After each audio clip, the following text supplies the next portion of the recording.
আসসালামু আলাইকুম ওয়া রাহমাতুল্লাহি ওয়া বারাকাতুহু। সময়ের তথ্যের দর্শকবৃন্দ, আশা করি আল্লাহ তাআলার অশেষ রহমতে আপনারা সকলেই ভালো আছেন। আজকে আপনাদের জন্য নতুন একটি গুরুত্বপূর্ণ ভিডিও নিয়ে উপস্থিত হয়েছি। ভিডিওটি হচ্ছে কিভাবে রমজান মাসে গুনাহ থেকে বেঁচে থাকা সম্ভব। রমজান মাস গুনাহ থেকে মাফ পাওয়ার একটি সুবর্ণ সুযোগ। রমজানে গুনাহ থেকে বাঁচার কিছু উপায় আমাদের সকল মুসলিম ভাই ও বোনদের জেনে রাখা উচিত। তাহলে চলুন আর দেরি না করে জেনে নেওয়া যাক সেই কাজগুলো কি কি। নম্বর 1, রমজান মাসে গুনাহ থেকে বাঁচার প্রধান উপায় হলো ঈমানের সাথে তাকওয়া অবলম্বন করা, আল্লাহকে ভয় করে চলা, পাপ কাজ থেকে দূরে থাকা এবং নেক কাজে নিজেকে নিয়োজিত রাখা।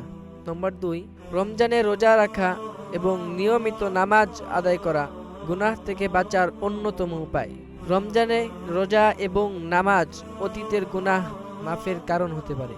নম্বর 3, রমজানে বেশি বেশি কোরআন তেলাওয়াত করা ও জিকির করা উচিত। কোরআন তেলাওয়াত ও জিকির অন্তরকে পরিচ্ছন্ন রাখে এবং গুনাহ থেকে দূরে রাখে। নম্বর 4, রমজান মাসে দান ও সদকাহ করা এটি বিশেষ ইবাদত।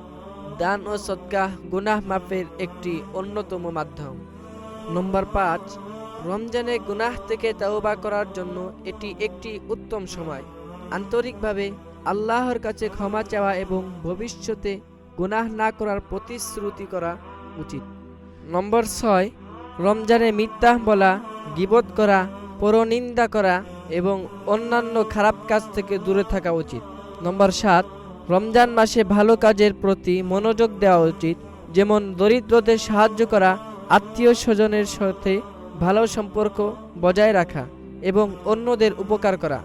নম্বর 8, রমজান মাসে বেশি বেশি দোয়া ও মোনাজাত করা উচিত। আল্লাহর কাছে গুনাহ মাফের জন্য দোয়া করা এবং নেক কাজের জন্য সাহায্য চাওয়া উচিত।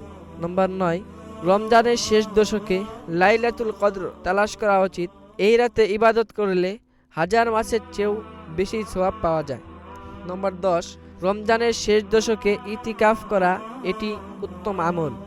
ইতিকাফের মাধ্যমে আল্লাহর নৈকট্য লাভ করা যায় এবং গুনাহ থেকে রক্ষা পাওয়া যায়। রমজান মাস শুধুমাত্র উপবাসের মাস নয়, এটি আত্মশুদ্ধি এবং আল্লাহর নৈকট্য লাভের মাস। তাই এই মাসে গুনাহ থেকে বাঁচার জন্য আন্তরিকভাবে চেষ্টা করা উচিত। আল্লাহ তাআলা আমাদের সবাইকে রমজান মাসে গুনাহ থেকে বেঁচে থাকার তৌফিক দান করুন। আমিন। আল্লাহ হাফেজ। আবার দেখা হবে অন্য কোনো নতুন ভিডিওতে।